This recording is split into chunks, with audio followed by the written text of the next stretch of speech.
Hello everyone, welcome to the third video of the series of the beginners series for the violin. So today we are going to talk about basic rhythms. But if you haven't checked out the first and second video of like holding a bow and bow exercise or the violin holding, I'll put the links in the description box and you can actually check them out. So for today, we are going to actually make some noise. Are you excited? So before we begin, I would like to actually talk a little bit about the bow. As you can see, the bow has like the hair, and usually when it comes, it's like the hair is loosened, and you can see here I haven't tightened it up anyway, so it's a little bit loosened, right?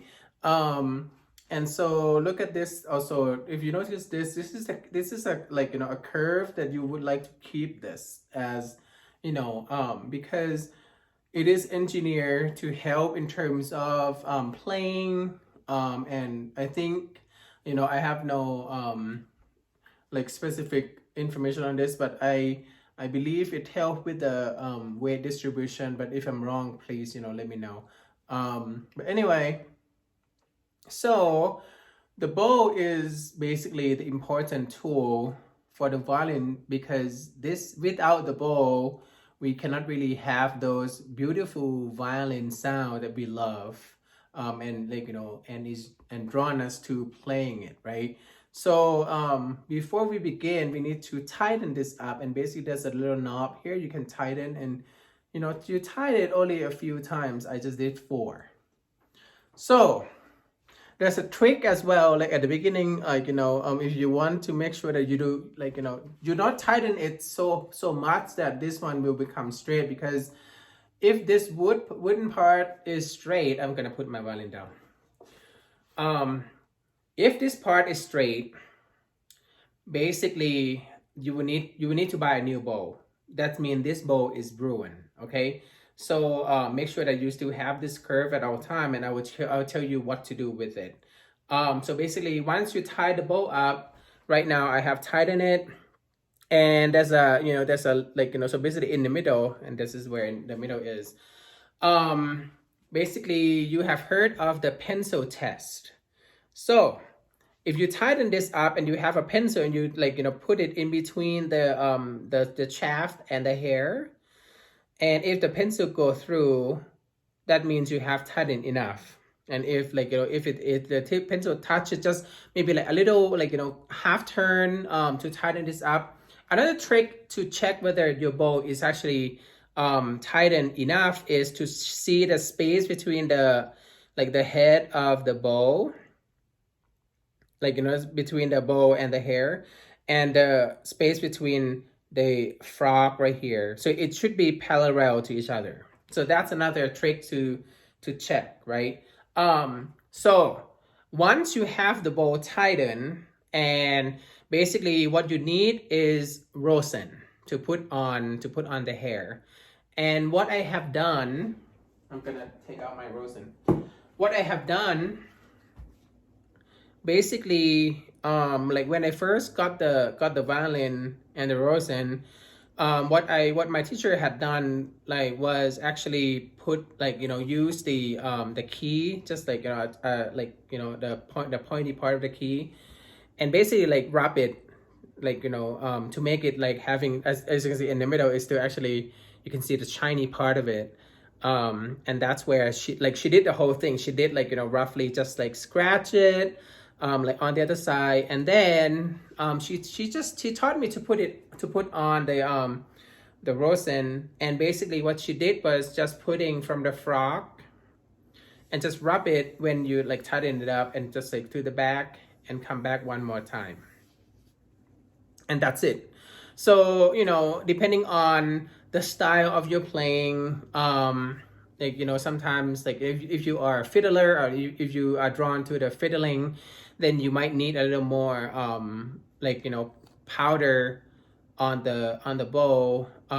For me, with that 2 swipes, I can use this bow to practice for a good few hours, for a few days actually. So that's enough for me.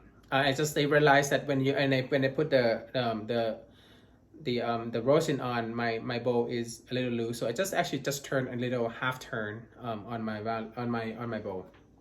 So before we talk about the making the sound through the violin, we'll put the bow down and we put the violin down. We're gonna clap first, and I'm gonna teach you 6 rhythm, okay? And I will have the rhythm, have it photographed and put it as a part of the video, because if I show it right now, it would be backward. So I have to actually write it, backward so that you can read it legibly. But I think the better way is I'm just gonna write it out and take a photograph and put it as we are talking through the video right here. So the first one, we call it Big Bird. So just clap, just put down the violin and the bow and clap with me. Big Bird. Okay, one more time. Big Bird. All right. So, and then in the violin, it would sound. I think we will do the all of the rhythms, and then I'll show you how the violin is sound. Okay. And then the second one is peanut butter sandwich.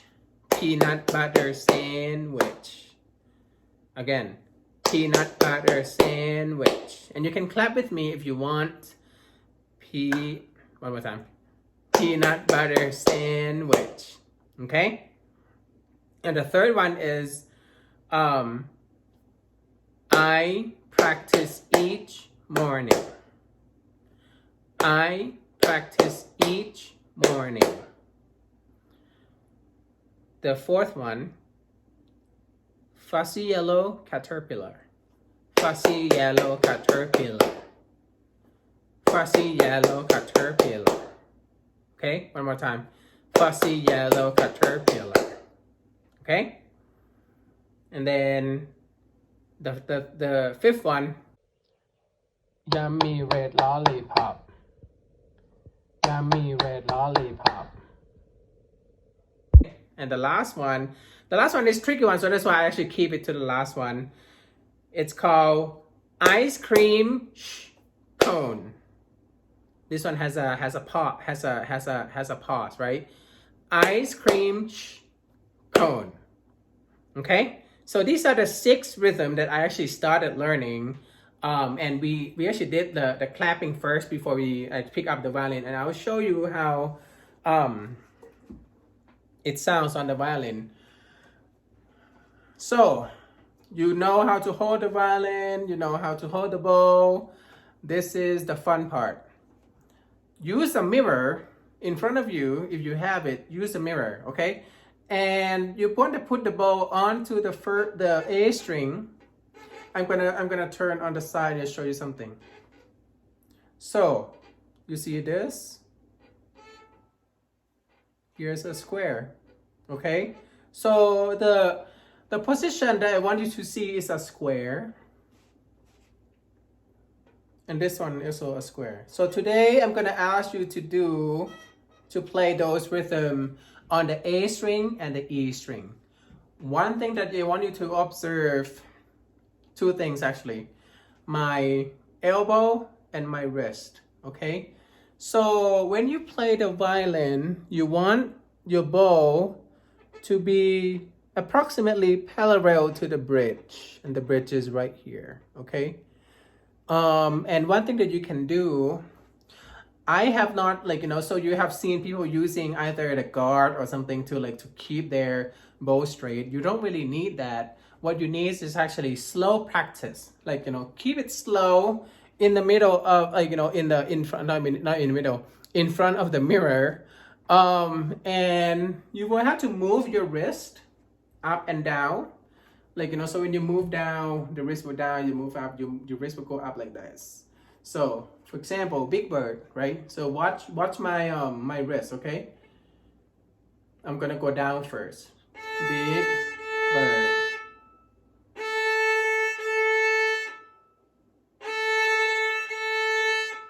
Okay? So the second one, You always start from the middle of the bow, okay? So I'm gonna show you here. Big bird. Big bird.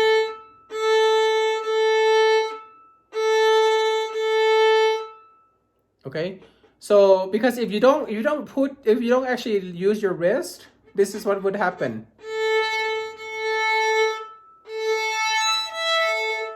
See? So you always want to have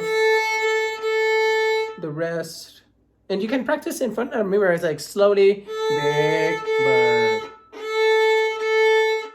big bird. Okay? And then the second one, start from the middle, start from the square. Again. Okay, so for your left hand, by the way, you could put it like this. You can put it here or put it like this. Okay, so I want this wrist to be straight. Like, don't hold the violin like this because you will develop wrist pain, the carpal tunnel, and you would not want that. So I want you to actually have the wrist straight. I'll talk about this in the second video, but I want you to practice either holding it, like I'm not like gripping it. I'm holding, just like, cradled it. See how like if my hand is relaxed, and so.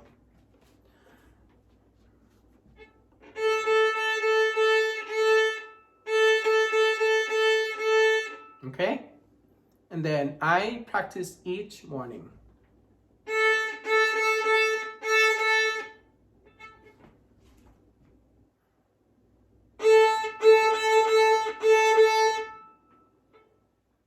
Again.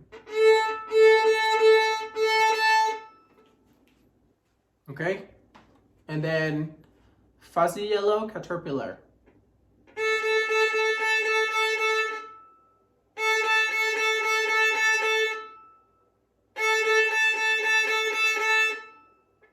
All right, and then yummy red lollipop.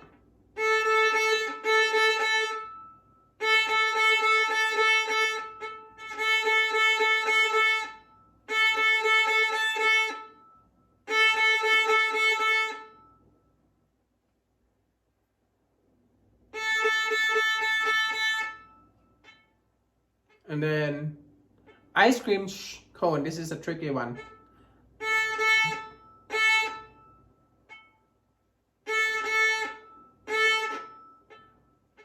Ice cream cone. Okay, now you can practice this one on the A string and practice on the E string. So look at my elbow when I move to the E string. Okay, so you have to move the whole arm down. Don't just move only the wrist, because you will also have that wrist pain again. So move the whole arm down and then do the same thing. Big bird. Okay, big bird. And then peanut butter sandwich. All right, I practice each morning. I practice each morning. Okay, then you see the square? Fuzzy yellow caterpillar. Okay, and then yummy red lollipop.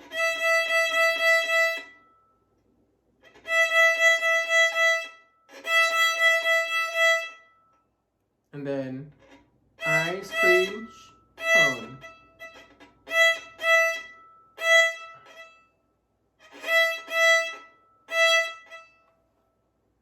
Okay, so I want you to practice this, and you can also divide it up to be like, okay, I want to do big bird here. I want to do peanut butter sandwich. And then you can do, right? So you can do like whatever you want, a combination of this, but get used to having your elbow move, your shoulder move the whole arm down, and then use your wrist to go up and down, get used to this motion. This is what you need. And then check your movement of the bow to see whether it's straight to the bridge or not, or like close it to close, like, you know, to the straight line or not. You don't want to be like, you know, everywhere on the strings. So okay, those are the 6 basic ones I want you to practice on the A and the E, okay? And next week we will talk about the movement, like the same rhythm but on the D and the G strings, okay? So I think you have enough homework to do for this week. One thing that you should not forget is untighten the bow when you finished, okay? Just untighten it down, like you loosen it so that it become loose before you put it back into the case. Always put your violin back into the case when you finish practicing, because the temperature change, the humidity will change the you know, will interact with the wooden instrument and the strings. So that's why, you know, you don't want to have like any damage, either weather damage or, you know, or damage from other, like, you know, sometimes people might walk around and might like drop something on it or kick your violin case and just drop the violin down. I wouldn't want that to happen. So release the tension, loosen up the hair and put it back to the case, because if you put the if you've got to untighten the hair and put it back into the case, and you haven't practiced, for example, like, you know, a few days, you have like busy lifestyle and schedule. If this, as I said, if the one is getting straight, like, you know, you have to buy a new one, and, you know, I don't think you want to do that. So make sure that you loosen the hair and put it back into the case, and then put your violin back into the case as well, okay? So thank you so much for watching, and then keep practicing that, and next week we'll talk about the open strings, the D and the G, okay? So if you enjoy the content of this video, please subscribe to the channel, you know, and then if you have any feedback, comments, suggestions, please also write down in the comments down below. I'll read and respond to all of those as well. So thank you so much for watching. I'll see you next time. Bye bye.